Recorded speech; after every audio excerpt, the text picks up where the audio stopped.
Hello, everyone. Good morning, afternoon, evening. Dear authors and invited guests, welcome to technical session 9B. I Before I proceed further, can someone just let me know if I'm audible? Yes, you are. Okay, thank you so much. All right, sorry. Welcome to technical session 10B. Myself, Priyanshi Goyal, and this session will be moderated by me. On behalf of Global Knowledge Research Foundation and GR Scholastic, it is my great pleasure to welcome you to the 10th World Conference on Information Communication Systems, Software, Security, and Sustainability, WorldS4 2026, London, UK. The 10th edition of the conference is being organized in a hybrid. The physical event was held day before yesterday in London, UK, and the virtual event is being held through Zoom from 29th to 30th of July 2026. I hope you will enjoy the knowledgeable and interactive sessions through the day. In this session, we have 6 presentations. Please note that each presenter will be given 12 minutes for the presentation and 3 minutes for question and answers. On 10 minutes, I'll raise a gentle reminder. I request everyone to kindly adhere to the designated time. I also request the participants to check their network so that there are no challenges in between the session and to turn on your cameras while you're presenting. Please make sure your mics are turned off when other participants are sharing their work. There's another request to all the participants that you all stay connected with us till the closing remarks. If you have any query or update, then you can write it to me in the chat box. Just before we start the session, I would like to introduce you all to the chair for this session, Dr. Rachna Sable. Dr. Rachna Sable is working as an associate professor and HOD in GH Rai Soni College of Engineering and Management, Pune, Maharashtra, India. She has a total of 17 years of experience. Her area of expertise is machine learning, deep learning, natural language processing, computer vision, and statistical analysis. We are glad to have you here with us, ma'am. Before I commence the session, I would request you to share a few words of encouragement for our participants. Thank you, Priyanshi. Am I audible, Priyanshi? Yes, ma'am, you're audible. Yeah, I wish all the best of luck to all the participants, and we are eager to hear from them. And without a due delay, we can start. Thank you. Thank you so much, ma'am. And so, without further delay, let's start with the first presenter for the session. I would like to request Sir Humbelo to kindly present his paper titled Applying System Dynamics to Address Complex Problems Found in Financial Management Analysis. Do we have you here with us, sir? Yeah, can you hear me? Yes, you're audible. Much Can appreciated. you please share your screen? Okay, all right. Just a minute to share my screen.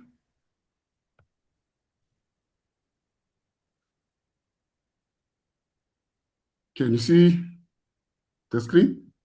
Yes, your screen is visible. Can you please put it in slideshow mode? All right. Yes, How you is it may now? start. Yes, you may start. Oh, thank you. Thank you very much for the opportunity to present this paper. My name is Kumbero Mtabine. The topic of today, I'm not alone. I'm with my supervisor, Professor Mbuyu Sumbanyamble. The title of today is Applying System Dynamics to Address Complex Problems Found in Financial Management. This is the analysis.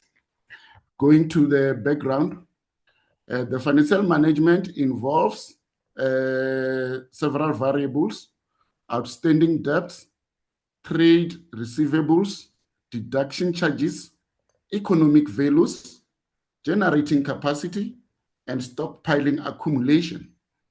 These 6 variables mentioned above must be carefully examined using mathematical formula and trustworthy tools because they are interrelated and they are interconnected, which means it's very difficult to establish a solution where every 6 variables are interconnected, more especially if the financial manager is not coming from engineering background.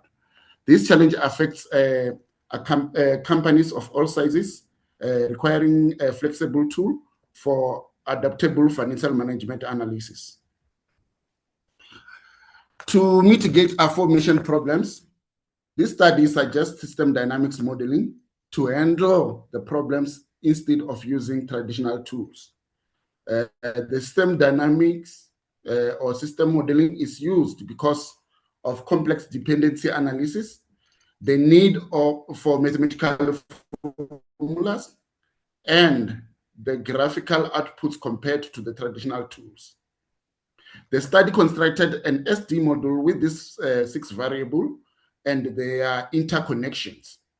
With adjustment, when adjustment is required, financial manager should pay particular attention to the output of the graph or the data analysis. So we put a research questions.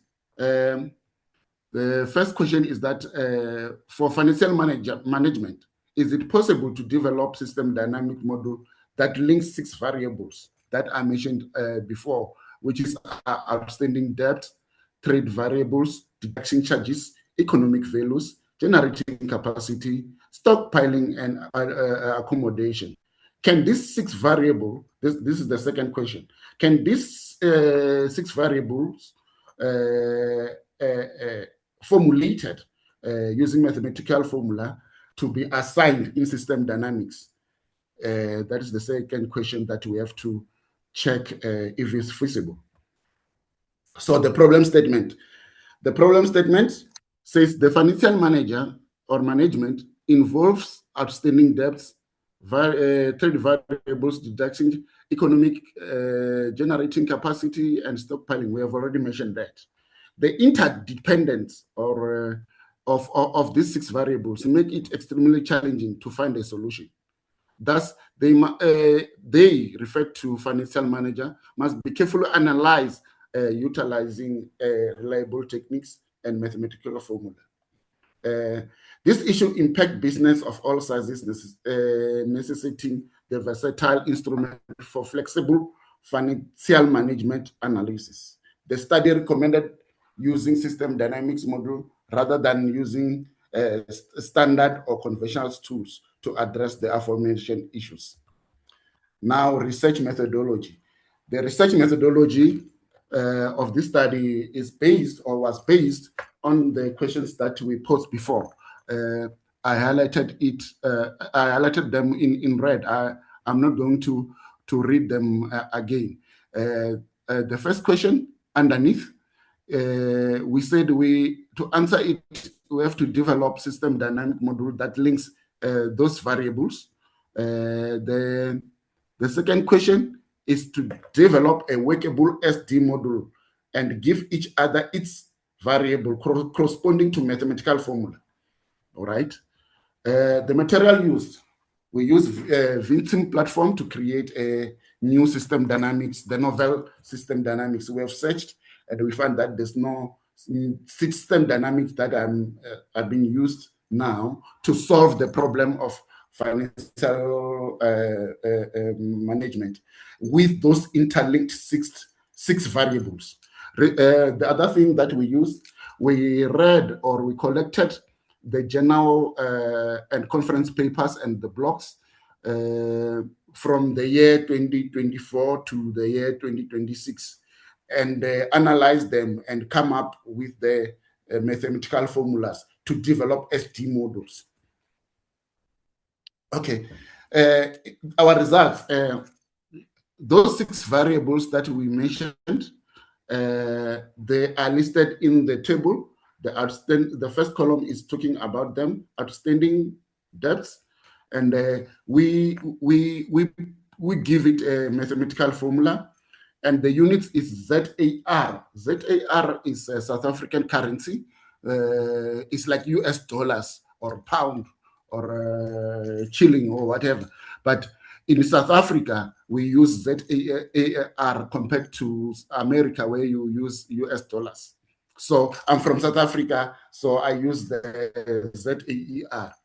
The other variable is trade receivables, and we also gave it the formula, and we get the unit there.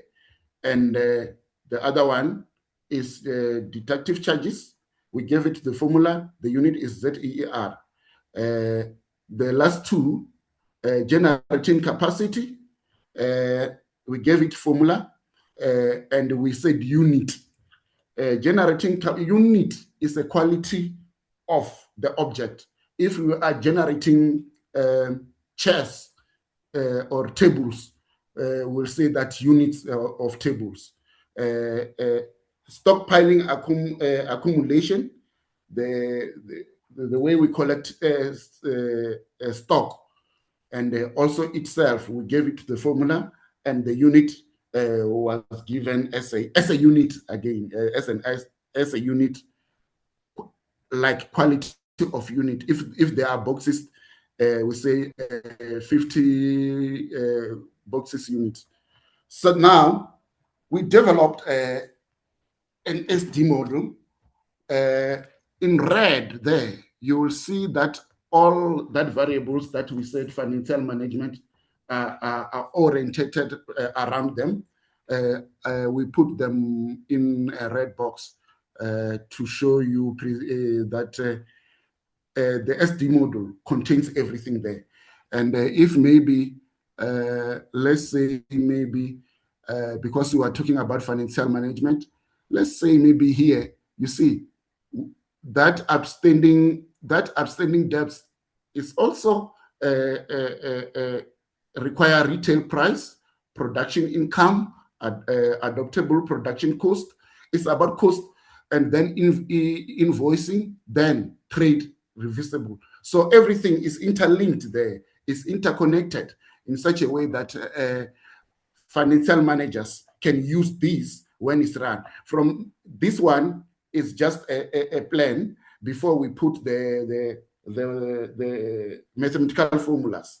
The following slide is when, like I said before, running, executing, and testing. The following figure 2 is when I'm testing. When you test here, you see the graphs like economic value. When it goes down, deduction charges remain constant, and it affects maybe another graph there, which is retail prices. Invoicing is always constant, trade values, and all these kind of things. So financial manager, even if it's not coming from the mathematical background, can use these as something that he or she can use before implementing or before developing financial management plan or executing it.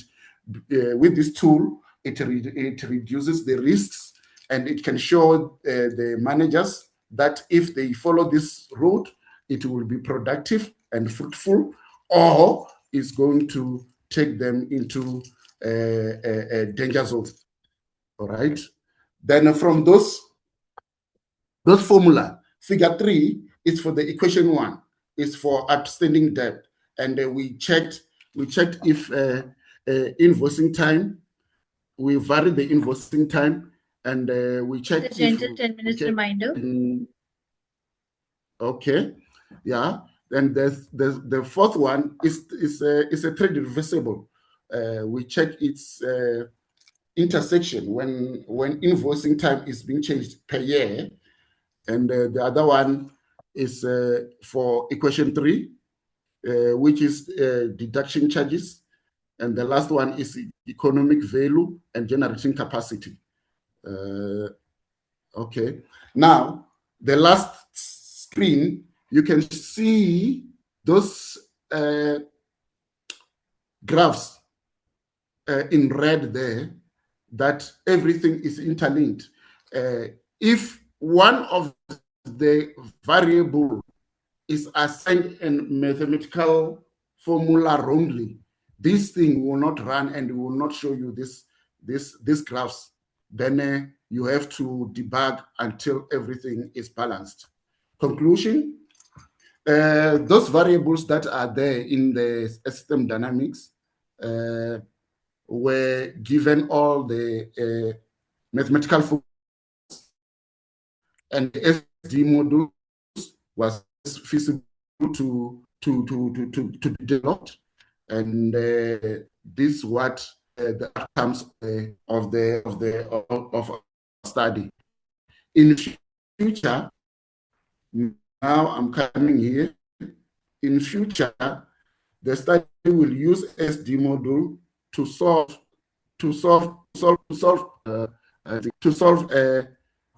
change management. Thanks. Questions and answers.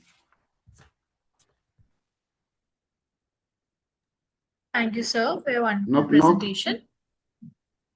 Are there any questions? Sir, I just wanted to ask that you have mentioned some research question survey you have done. So how did you analyze those the results, and how did you embed it into the model? Okay. Thank you for your question. The way we analyze these results, like I said, let me go to the research method. The research method screen, where is it? Just a moment. Research methodology. Okay. Research material used. Ne? The material used, we read financial articles to generate mathematical formulas. We read financial, if they say, for example, if they say profit is equals to the cost of what you have bought, and sales, and there's the difference of that, it should be a profit. Then we generate a mathematical model, a mathematical formula for that, like what we did in here. But it is not mentioned here, sir. That formula is not mentioned here, na? You should Come have again? mentioned here that formula, how the correlation of that 6 variables are done. That has to be specified, na? Okay. The formula I mentioned in this table, we said outstanding debts is equals to integration from the product income minus invoice minus production income multiplied by invoice timing. This is after we have read different financial management articles, we have realized that outstanding debts, it has to come, and it has linked with this variables like production income and invoicing, and production income and multiply by invoicing time. Thank you. That we read from the journals, and we derive an equation out of that. And this equation get embedded into the system dynamics. Thank you, sir. Thank you. Thank you, sir. Thank you, ma'am. Okay. Moving forward, I would like to request Sir Mariusz to kindly present his paper titled Logic of Prediction or Prediction of Logic, an integrated model for assessing the value of information in a digitized information reality. Do we have you here with us, sir? I'm ready. Do you see my presentation? Yes, it's visible. Okay. You may start. Yeah. One moment, please. Okay. My name is Mariusz Sienkiewicz. I'm from the Adam I'm Mickiewicz sorry, University. just a second, sir. Sorry to interrupt. Can you please put it in slideshow mode?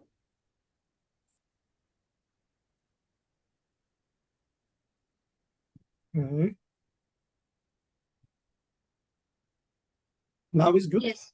Yes, thank you so much. Please start. Okay. Good afternoon. My name is Mariusz Szynkiewicz. I'm from the Adam Mickiewicz University in Poznań. I'm an assistant professor in the Department of Philosophy of Science and Technology. My research interests focus on the philosophy of computer sciences and philosophy and theory of information. My education spans both the humanities and natural sciences. In recent years, I have also studied cybersecurity and digital forensic. I'm sorry, but before I start speaking, I have one more technical comment. I have to work on a pretty old computer today. Our multimedia lab is closed because of summer break. And I have terrible problems with sounds. The sounds keeps cutting out, so I might not be able to hear what being said in the room. Now, I hope you can hear me clearly. Hello? Yes, Hello, yes, hello. sir. Yes, okay, thank you. So let's start. The protection of information resources is one of the Your central screen challenges. is not changing. We are still on the first Yes, screen. yes. Okay. It's playing. The protection of information resources is one of the central challenges in contemporary information technology, particularly in the context of cyber security. This presentation addressed the protection of information resources in a broad sense from their acquisition, creation through their distribution. It outlines the main expectation of a comprehensive model for protecting information resources in the context of building the information resilience for participants in digitized information exchange process, and relates this model to the concept of cyber hygiene. In particular, I argue that the effective protection of information resources is possible only within the framework of an integrated model that includes a specific set of procedures. The main points of my presentation are follows. Thesis number one, effective protection of information resources is possible only through an integrated model addressing the following levels: validation, threat identification, detailed analysis of the type of abuse, selection of techniques and methods to counter a given class of attack, selection or appropriate corrective and preventive measures. And thesis number two, an integrated model, for protecting information.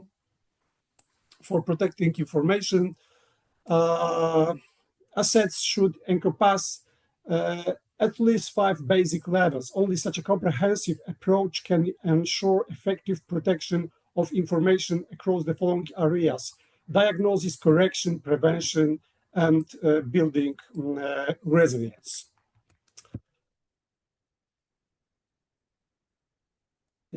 When we analyze the characteristic of digitized information ecosystem from the perspective of ecology of information or methodology, 3 fundamental levels can be distinguished within their structure. At first, the hardware and infrastructure level, comprising subcategories traditionally associated with the IT domain. The second level is the personal level, comprising users of information technologies, individuals and collective. And the third level, last but not least, the most important for all my publication, is concerned to the resource itself, that which may be acquired, produced, stored, proceed, and distributed by means of the tools described at the level number 1, within process involving the actors identified at the level number 2. When we think about the category of information from the methodological or ontological perspective, we often refer to the concept of logic in the popular, informal sense of this term, of course. In my opinion, the reference to logic in the context of information ecology and cybersecurity breaks down into 2 distinct meanings. The first concerns logic as a methodology for protective measures. The second concerns the value, including logical value, a true value, or non-trivial degree of probability, like in inductive logic, for example. So the value on the information resources. In short, it refers to the reliability of a given piece of content, information, or message. In the second part of my presentation, I will address the perspective of information protection method as we understand them as a logic of protection. First, let's briefly discuss how the term logic of protection should be understood from the perspective of logic and formal logic and the philosophy of information. In modern logic and in modern formal methodology, we could identify many different types of errors, logical fallacies. From my own professional experience as a teacher, I can say that in my introductory logic course for students, I cover 60 types of such errors, such fallacies. Fortunately, these fallacies can essentially be reduced to two basic categories. First category is formal fallacies and material fallacies on the other side, or more generally, non-formal fallacies. Okay, but there is a question. What exactly are we protecting? Where protect the information? At every stage of the process of securing information resources, we must take into account both of those common type of logical threats to information, both in the context of intentional falsification and in intentional errors. We must keep them in mind in the following aspects of information process: as a value, vulnerability, abuse, contraction, and prevention with education. We may assume that the dissemination of digital forms of information production and distribution has been of fundamental importance for contemporary information process. It's obvious for us, I think. To simplify this discussion, I propose dividing information sources into two basic categories: traditional, pre-digital, and contemporary, digitized. The former includes sources which are fixed on a physical medium, stable, generally non-modifiable, and personal sources like specialists, experts, and teachers. We are personal sources, for example. The second group is commonly referred to digitized sources. This category includes websites and chatbots, for example. Okay, the advantages of cyber sources include relatively lower production costs, the ability to introduce correction, updates, the capacity to present discussion in the real time. But their disadvantages include the ease of non-professional production, the possibility of manipulation and unauthorized modification, etc. For the contemporary infosphere,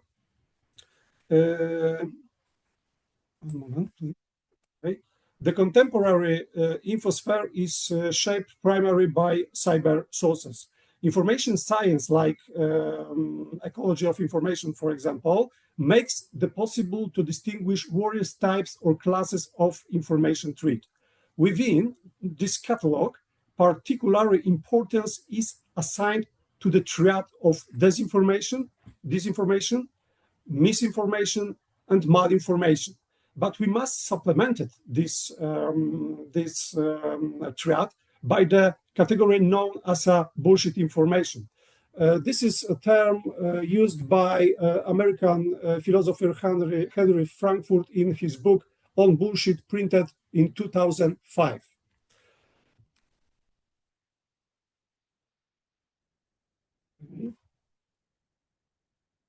Efforts to protect information resources typically really on three fundamental techniques. We have fact-checking for verification, we have pre-banking for prevention, and we have debunking for response and repair. Given the specific character of contemporary information abuse. Gentle 10 minutes reminder. Sorry? It's a gentle 10 minutes reminder. Okay.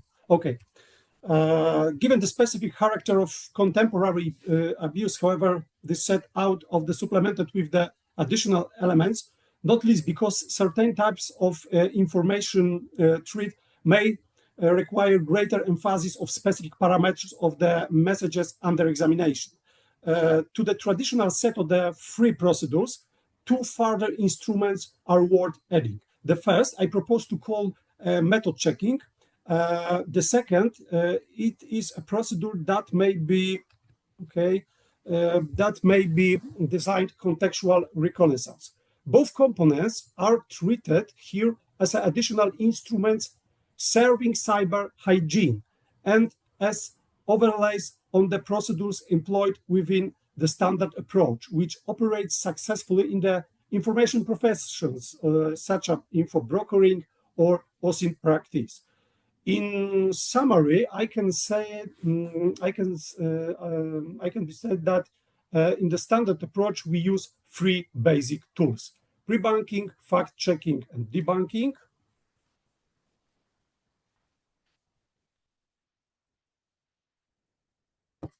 But a fundamental question is such classical a set of information tools sufficient to protect information assets? In my opinion, these three tools aren't enough.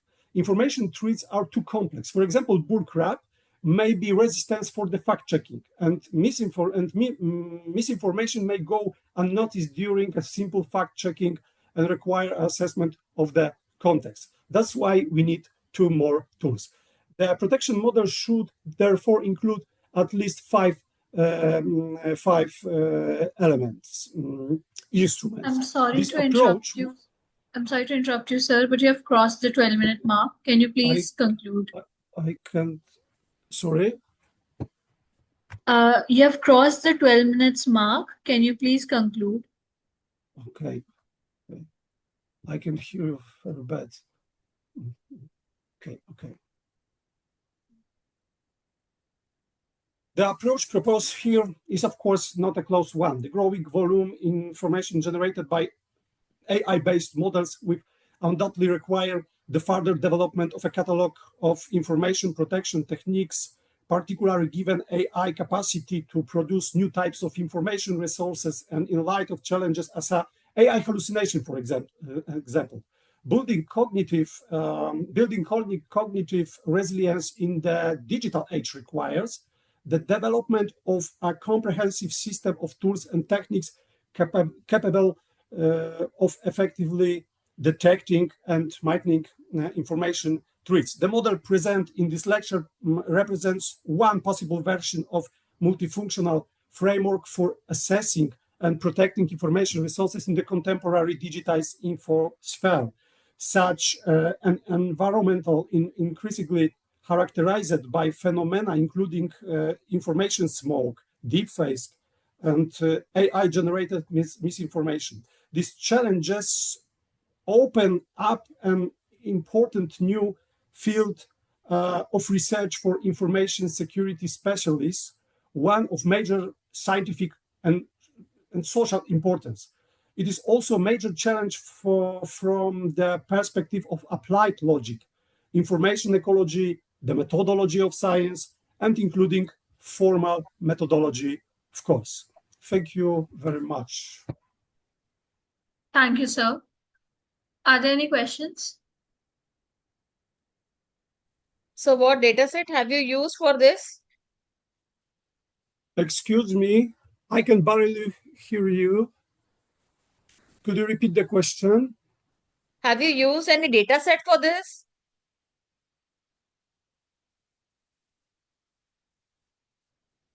Hello? Ma'am, I think there's a connectivity issue. Yeah, thank you. No issues. The only solution is for me to use my email address. I will be happy to answer your question via mail. That's way I wanted a speaker. Okay, sir, thank you. No issues. Thank you, sir. Thank you, ma'am. We'll be moving forward to the next presenter. Excuse me, could you? So we are Okay. moving forward to the next presenter. I continue. I'm Vanessa Zorrilla on behalf of Segundo. Segundo is here too, Segundo Jimenez with me, but I Sorry? would like to present. Okay, are you here? Can you hear Yes, me? ma'am, I'm here. Yes, ma'am, I'm here. Can you please repeat? I am Vanessa Zorrilla. I'm I am co-author of this paper. Segundo Jimenez is here, but I will present the next our paper, Preventing Musculoskeletal Disorders. We are the next. You are presenting in place of Sir Germain Garcia. Oh no, then this is another. Siguiendo, I think. Siguiendo. No, this is another person then. Sorry, I will be the next after. Just a second. There's a confusion. Just a second. Yeah. The next presenter is Sir Germain Garcia. Ma'am, are you saying Vanessa, ma'am? Are you saying you're presenting in place of him? Yes, that was. All right. You were speaking a bit fast, so I couldn't understand. No worries. You can share your screen now. Yes, my colleague is here too. Okay, a moment, please. Can you share my presentation? Yes, Oh, your screen perfect. is visible. You may start. Oh, perfect. Thank you. Thank you very much.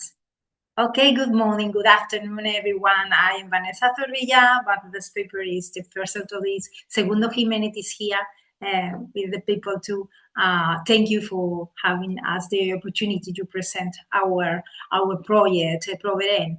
Proveren is a project on preventing musculoskeletal disorders and burnout in Spain using professionals. And we use digital screening, humanoid robots to benchmarking and immersive virtual reality training. That is, we are built, all the perspective is built around a sex gender perspective. So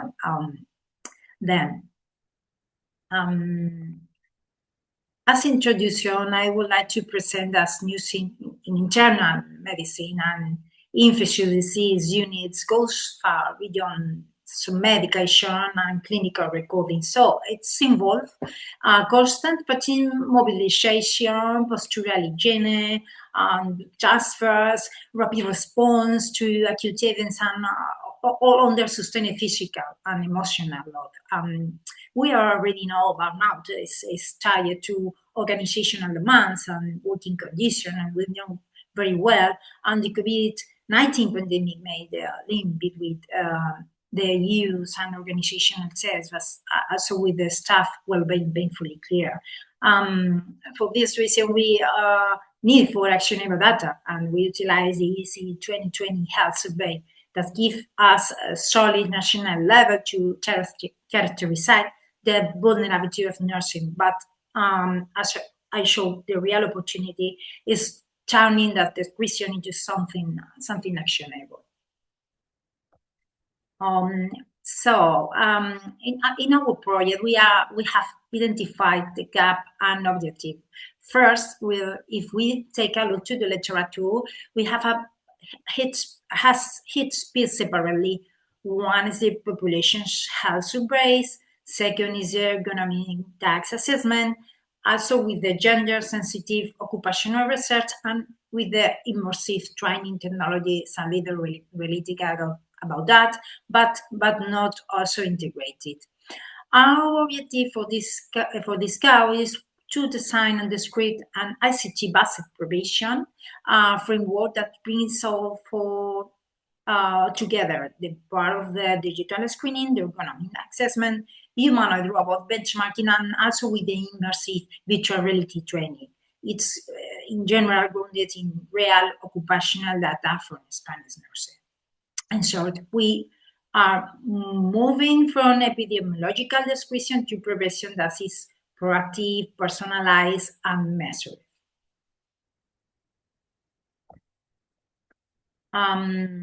Our method that we utilize is composed by three cards. One is the ESC 2020, utilizing National survey. Also the data regarding the program project survey, the qualitative observational component. That's it. First, the European Health Survey in Spain composed the micro data filtered to nursing professional assistants, and that gives us 16 cases. Second, the program project sound survey on the working condition of nursing in Valencian community, and we use the Maslach burnout inventory and the CD rigs to resilient scale. And third, we utilize qualitative and observational component. That is, we utilize method based on direct economic assessments and real nursing checks using different standardized methods, Rebar, Rula, OWASP, and Royal Musket fatigue assessment. We have selected or mapped 7 microprocesses of nursing activity, but based on the critic, 2 cars critic. One of them is the hygiene, the comfort and postural change, and second, this is the inter-hospital transfer. And each so something of the description and main economic risk. That says we have we mapped the several microprocesses of nursing activity in this unit. And one is from admission, screening to safety procedures. 2 steps of the frequently physical load, postural risks, and the first that we have measured is the journey, comfort care, postural chasing bedridden patients involving trunk, flexion, rotation, elevated arm, and sustainable standing. Also in the hospital transfers under insulation and with clinical support, the people are pushing beds and trolleys, and it's navigating obstacles, managing equipment, and they do all of the same time. Then these 2 tasks become of our target scenario for the robots benchmarking and the virtual reality training. Our results and the analysis of the sociality profile according to the ES questionnaire include filtered to nursing occupations. 1% of the sample of 316 professionals is composed with the majority of women, and they are made adjusted just under the age is just under 36. Also, more than half reported of chronic health problem, and just over half, approximately half, used prescribed medication in the previous 2 weeks. That is very topics important to take into consideration. As only half have included the experiences physical pain in the last 4 weeks, and for almost a third of the sample, that pain interferes with daily activities. And over a third have taken sickness leave due to the health problems. Also, it's very important to consider that none of these numbers alone is alarming, but together into this gap, the script, that the script accumulate occupational vulnerability, and we consider that they are some signals that we can have on before they become severe injury and burnout. According to the size difference, we analyze in our paper. The chapter is better explaining. We have all the data, but because the sample is highly majority are women, we stratify the key indicators by sex. Also, we have across almost every indicator: chronic disease, medication use, recent pain, and pain interfering with daily life. Women are reporting higher prevalence than men. This is important to take into account. Also, with the sickness absence is one of the indicators that's really balanced, but this isn't just a demographic footnote, it's a design requirement. So prevention deals with ramp and average the body on an average working, we systematically underserve the majority of this workforce. That is our proposal. We have proposed in our project in Proveren a technological ecosystem, and this is the heart of the experiment and the considering of the quantitative data that we have analyzed. We have 6 interconnected components forming a continuous cycle. It starts with a brief digital screening questionnaire and then moves to capturing expert nurses' movements using computer vision and biomechanical analysis. We consider the sex, gender, and anthropometric variables and as integration transversally, not bothered on at the end. And then comes the biomechanical benchmarking with humanoid robots. Previously, other humanoid robots we utilize immersive virtual reality training for, say, repetitive practice, and then we consider the humanoid robot. And finally, with the longitudinal resistment to close the loop and measure whether our intervention actually works over the time. This is the next step that we have in our next KPI. Sorry. The humanoid robot and virtual reality is composed by one of the robotics. It's a gentle 10-minute reminder. Thank you. On the virtual reality side, we recreate full use virtual scenario, and we adjust the bed, the clinical material, isolation barriers, and the Unity compatible with MetaQuest and so on. And the second, with the robotic side, we utilize the Unity Air 1 platform and reproduce the expert movement patterns and compare biomechanical constraints, utilize the variable of the biomechanical. It's values standardizing, repeating, visualizing trajectory, and it does not replace, in any case, the clinical judgment on the nurse, our expertise, but our design has to stay collaborative and person-centered. This is very important in the clinical administration, important in the nursing. Finally, this is the roadmap that we have with the 6 genders perspective and transversal axis that correspond to ergonomic preparation that can be designed in the run and abstract average user. And so we made the section, the journey at every stage, screening data, recorded is agreed by sex and gender, spread movement sample, derivative diversity height, and so on. And finally, as discussion, that's our last part, that we have the central idea about the first occupational risks begins long before and surgery with pain medication, use of fatigue and absence. Secondly, we complement with the technology organizational measure, adjust the word that they have, the beds, staffing ratios, footwear breaks, and it doesn't replace them. The limitation is finally we utilize the humanoid, the robot, and the virtual reality. And finally, the 3 limitation is because we have considered the ESC 2020. That is not, it wasn't designed specifically for nursing economics. So there are variables are indirect, but our gender analysis could be not capture all the caregiving responsibilities, the workload or job precarity.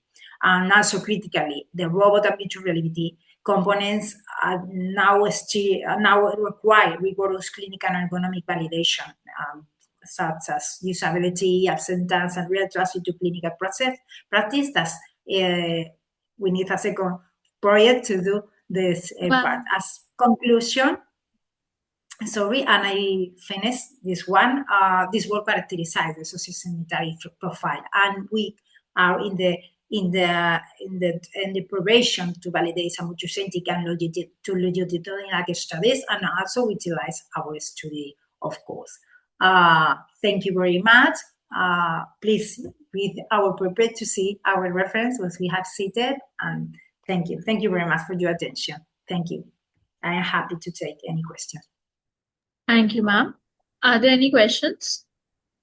Ma'am, which algorithm have you used for implementing this? Sorry, can you repeat again, Dr. Racha Seibo? Which algorithm or technique have you used for implementing this? Yeah, this is multidisciplinary techniques. One that we have utilized is the quantitative questionnaire that we utilize a model to compose of the persons. We have not published it here. We have intention to publish this part as this is finished. Second is the burnout questionnaire that Dr. Jimenez is here and his work is based on this part.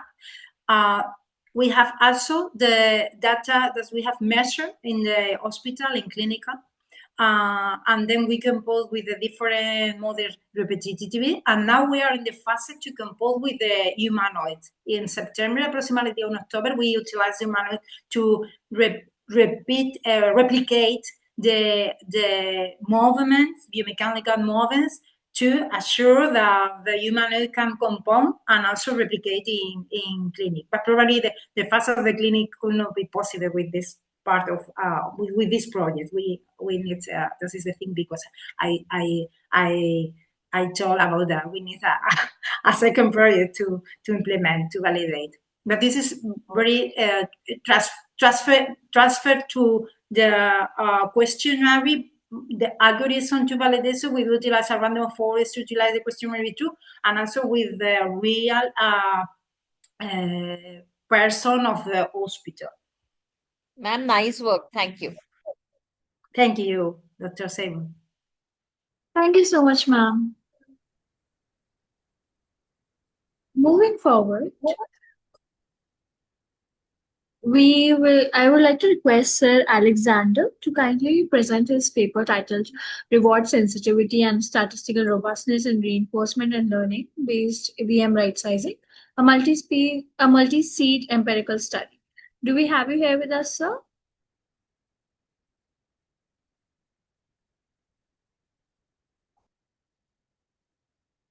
Mr. Alexander, are you present? Okay, since there's no response and I cannot hear anyone, I'll be moving forward. I would like to request Sir Soham to kindly present his paper titled Smart Agriculture Using Internet of Things, a Data-Driven Farming Approach. Do we have you here with us, Sir Soham?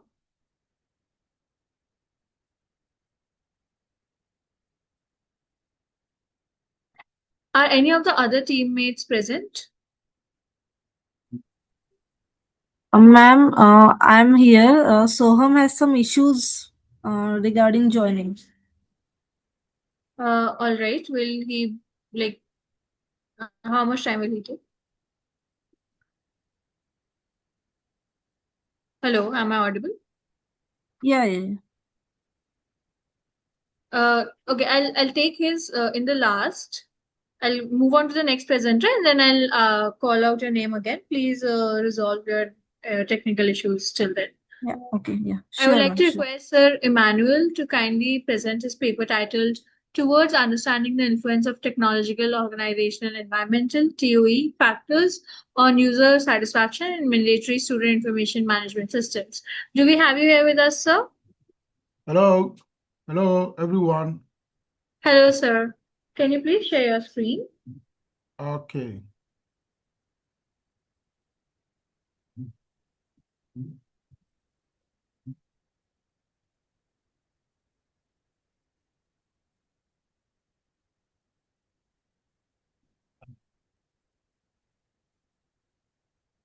Please, is my screen visible? Hello? Not yet. Yes, yes, it's visible now. You may start. Okay, all right. Hello, everyone. I'm Emmanuel Pokudabra, and I'm presenting on behalf of our team from the Department of Information Systems at the University of South Africa. Now, today, I want to share findings from a systematic literature review that examines how technological, organizational, and environmental factors influence user satisfaction with mandatory student information management systems in the developing countries, with particular focus on Ghana. Now, let me begin with why student information management system. So SIMS, or student, in short, SIMS have become the digital backbone of modern universities. In simple terms, SIMS support the entire student journey from admission to graduation. And so it is a critical system that supports teaching, student service, and the university management as a whole. Now, how do we measure the success of SIMS adoption when indeed staff and students are mandated to use this system with no option? Because in the voluntary environment, people use system because they want to.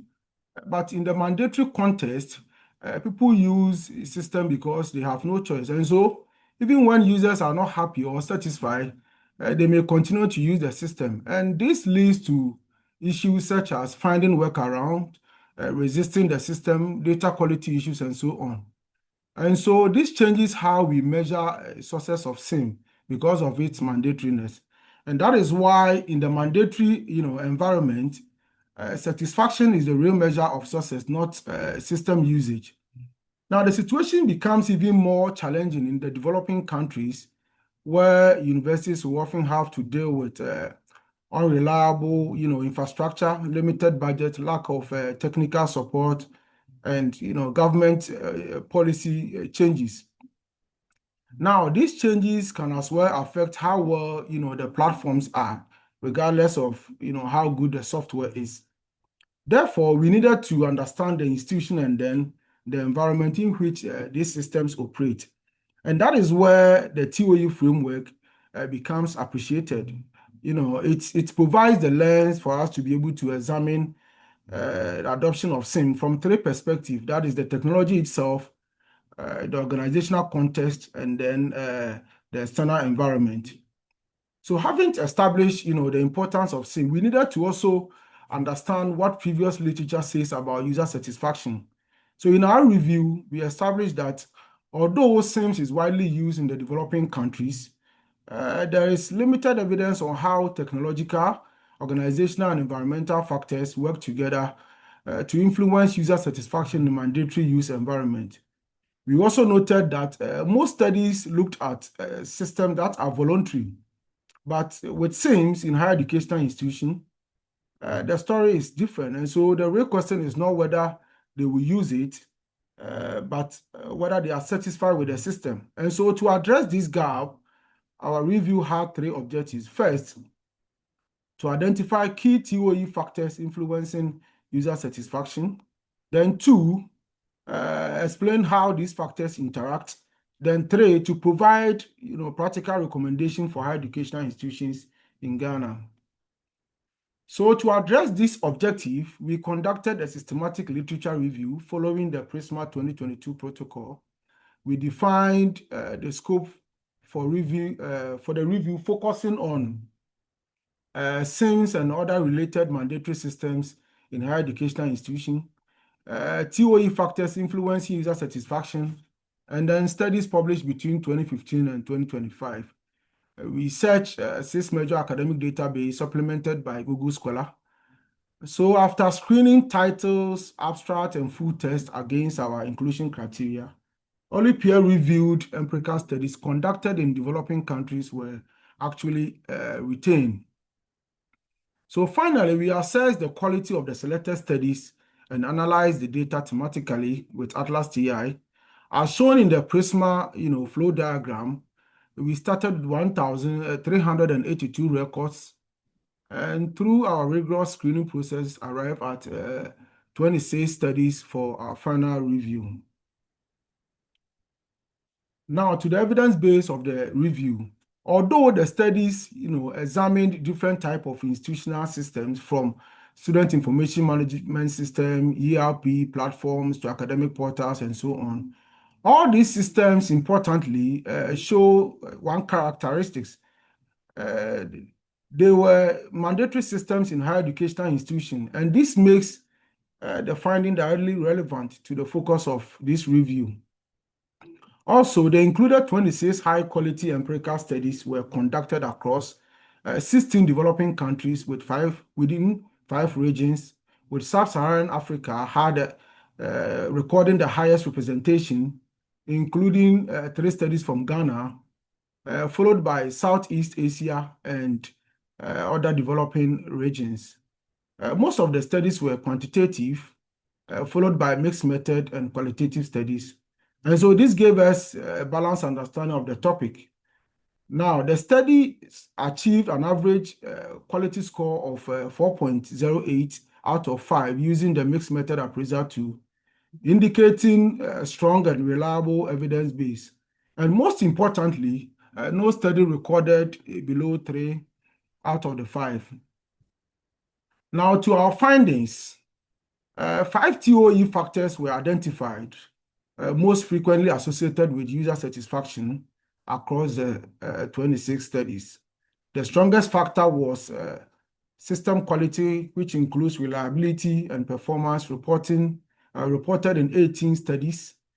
Then followed by the second most reported factor was organizational support, IT capacity, appearing in 12 studies. Factors such as perceived usefulness, ease of use, and user experience appeared in 10 studies. Then ICT, infrastructure, connectivity, and information quality were also significant, particularly in the developing countries context. So overall, these findings show that user satisfaction is not driven by technology alone. It is shaped by the combination of technological, organizational, and environmental factors. Now, this brings us to the heart of our contribution, how these factors work together. Now, the evidence shows 3 important relationships. First, technology sets the floor, not the ceiling. So system quality and reliability creates the minimum condition for a positive user experience. Then second, organizational factor determine whether technology succeeds or fail. So strong leadership, adequate IT capacity, user support, and good governance can strengthen the impact of technology. Without these, even a well-designed system users can be dissatisfied. Now, third, the environment sets the limit for what is possible. What it means is that the environment caps what technology and organization can achieve. Therefore, the key conclusion is that user satisfaction in mandatory sense does not come from one factor alone. It comes from the alignment of technology, organization, and then the environment. And so improving only one area without addressing the other is unlikely to achieve sustainable satisfaction.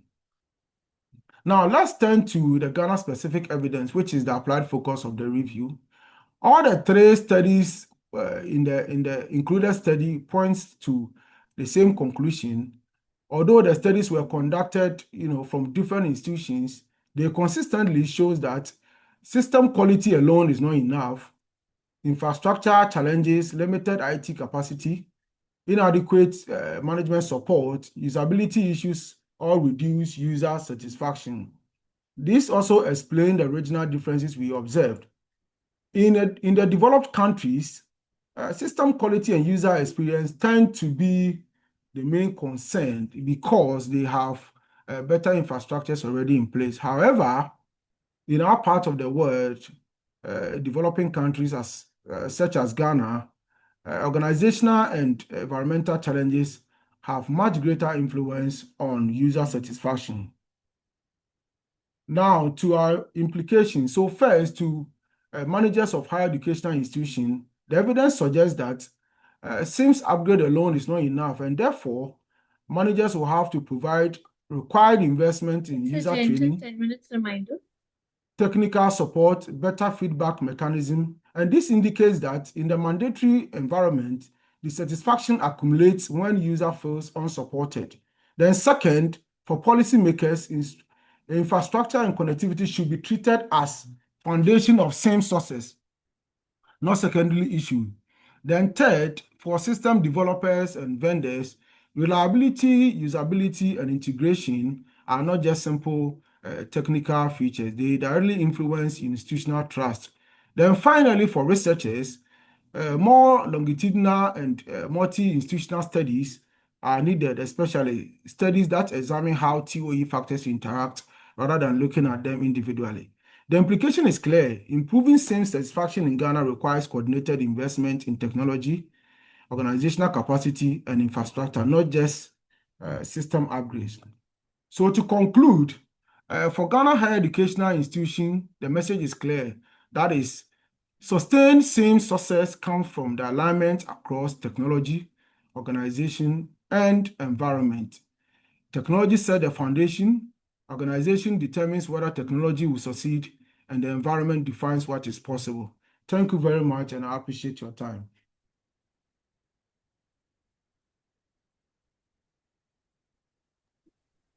Thank you so Hello. much, sir.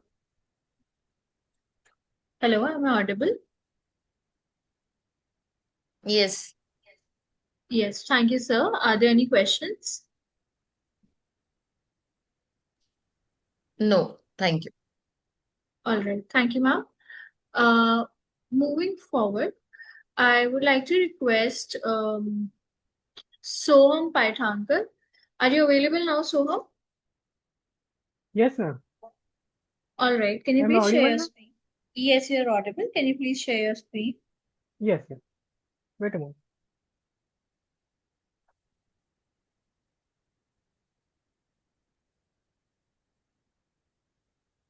My screen is audible. Yes, your screen is visible.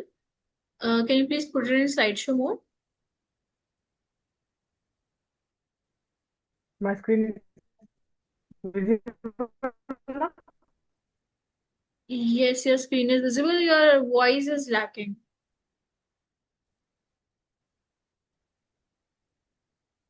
Yeah, yeah. Soham, your voice Moment. is lagging. Supriya, can you assist him? Okay, so my name is Soham Paithankar, and I am from the ma'am, because the uh, weather condition is not good in my area. That's why network is lagging. But your network is lagging a lot. We're not able to hear you properly. Ma'am, there is a Sorry. ma'am, my, uh, Supriya is there? Supriya? Yes, I am here, ma'am. Yes. Supriya, you can explain the methodology at least, na? What is the methodology, what you have implemented that Soham can share and you can explain us. Yeah, okay, no problem. Yes, please.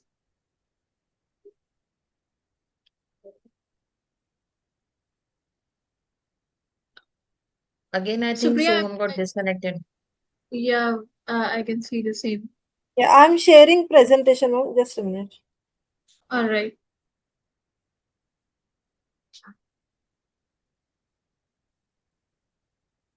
Yeah, yes, ma'am. My presentation is visible now. Yes, your screen is visible, Supriya. Yes. Yeah, thank you. So, this paper, this research is based on a project that is done by Mr. Soham Paithankar, and I'm his guide. I'm Miss Supriya Narad, and title is Enhancing Weather Prediction for Agriculture. So, in general, we are working upon such an environment which is suitable for agricultural. That is okay, but sometimes we can't predict the situation. For example, right now in our region in India, it is very heavily raining. So, what will be the decision of the farmers, whether they can go for crop plowing or not? So that will be again one of the hazardous situation, because it will not result any output out of that. So we are working upon their problems which we find out in our area. uh, so the background that just I have discussed, that there can be a climate change that has increased extremely. Even we can't predict tomorrow's weather, whether it will be rainy again or sunny. Then weather forecasting technologies have become more accurate nowadays. They are providing the results, but there is again the technology AI that is associated with satellite data, and it is improving the prediction reliability day by day. Digital agriculture supports data driven farming also. So nowadays there are some tools, they are used in farming and they are also digitalized. So we are motivated by all these conditions of weather in our region that may improve the crop productivity also. It will provide localized weather forecast. It will deliver the early disaster alerts. So nowadays we are getting the alerts on our mobile phones also. We have to improve again the accuracy for that, and and it will support the farmers through a multilingual chatbot. So that also we have included in our project, that if the farmers are having their own regional language, so we can provide them a multilingual chatbot. So objective is to provide accurate location forecast, then recommend Supriya, suitable crops. Supriya, sorry to Yes, ma'am. interrupt, Supriya. Can you Yeah. come to methodology, what you have implemented? I'll just Yeah. ask you two, three questions, what I feel. Okay. Okay. Yeah. Yes, ma'am. So this is the system architecture and our methodology. First of all, we are designing here a dashboard where the user has to log in. User can be a farmer. Then in this home dashboard, there are some of the options given to the user, like they can see the weather forecast. They can see the forecast for 5 days, so prediction can be there. Then disaster alerts can also be predicted there, if any available, and crop suggestions will be provided to the farmers also. Then for all these options, there is again a multilingual chatbot, so farmers can do the chatting, can search the things in their own regional language. Again, they can get the disaster info and as well as the crop info. So before designing, our aim was to design this architecture for crop information only, but by the way we got the information that other researchers are also working upon weather forecasting. They are predicting in the future. They are also working upon disaster alerts. So we have incorporated all those things in our single system.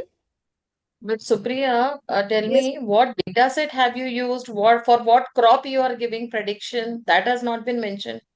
Which part have you covered? Because every crop needs a different Hello, environment. I'm audible. Yes, ma'am. Yeah. Yes. Yes, so you are audible.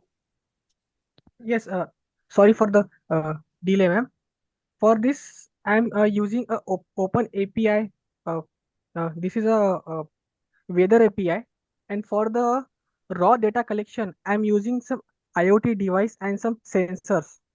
For the temperature, I'm using DH12 and DH13 for the temperature, and moisture data. I'm I'm using a moisture uh, moisture measuring sensor. I don't know the name. So this is a raw data. Uh, to collect this raw data and compare with the open API data that is present in the global level, and the most of the forecasting website are using the same data. So what I do, so I basically compare this field data with the global data. So in that result, I give some accurate uh, numbers to uh, for the weather condition. So, home for which crop these predictions are being made? Which part of India? This is a part of the rural India and uh, urban, It not is not mentioned. like that. It is not like that, dear. In Maharashtra also we have different district. There are different crops, different environment required Yes, for yes, different crops. So yes, we yes, can't make a generalized model which will do a prediction, general prediction. Correct? yes, You yes, have to focus on one particular part, on one particular crop, because for one particular crop also there are n number of parameters that has to be considered in real time also. Correct? ma'am. Right now, I'm not focusing on any crop. I'm just focusing on the present or the you know to measure the raw data and the global data. Here, I'm just compare in just two data. Hello, I'm audible now. Yeah, Hello. yeah, you're audible. Yeah, you're Yeah, yeah. audible. Yes, yes. So what kind of predictions are you providing to the farmers then? A field, a proper field data. Have you used that, inserted that sensors in the real-time field part? Yes, ma'am. So only three sensors do you think will be sufficient? No, ma'am. Uh, when I was just starting this project, I don't have to budget to any budget to buy expensive No, sensors and yeah. you have to explore much. The concept is very good, but there are a lot of complexities. So you Yeah. have to do again a review on that, and you have to extend your project to that. It Yes, is a ma'am. good initiative, but you need to explore much more deeper into it because it is a complex thing, na? Yes. Yes, ma'am. And he has completed the part of soil testing It's using a his very IoT model. complex thing. Yeah. Okay. Thank you. Yeah. Thank you, ma'am, for this opportunity. Thank you, ma'am. Thank you so much. Uh, Last, I would like to call again Sir Alexander Yeah. if he's Thank you present. so much. Sir Alexander, if he's available to present his paper. Thank you so much for this opportunity, So, ma'am. Thank you so much. so thank you, Soham. I think he's not present. Okay, so with that, we have come to this session's end. I would sincerely like to thank everyone for their excellent presentations and contribution in this session, and all our participants for being a part of this international conference. I hope the session was informative enough. We, on behalf of the whole team, would like to thank you for your presence in the 10th version of this conference and all the previous 9 versions. We'll be happy to have you in the 11th version in 2027 as well. Please note that all the presenters would be getting their digital certificates through email within 2 working days. The publication will be live within 7 to 8 months. Kindly cooperate with the team of WorldS4 2026. I would also like to thank our session chair, Dr. Rachna Sable, for chairing this session. Thank you so much, ma'am, for joining us. Before Thank ending you. the session, I would request you to share your insights about the session. The sessions were wonderful, actually. People have presented good work, good initiatives were done at various domains, various fields. So nice to see all the presentations. Thank you. Thank you so much, ma'am. There's also a small token of appreciation from the team of WorldS4 and Global Knowledge Research Foundation and the partners. Thank you so much for your valuable presence. Yeah, thank you. Thank you, ma'am. Before ending the session, I would like to request everyone to please turn on their cameras so we can have a quick snapshot, and then we will end the session.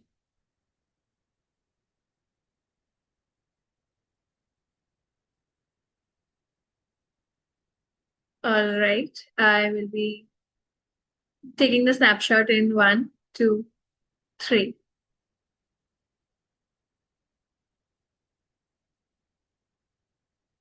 Thank you so much, everyone. Have a good day. Bye bye.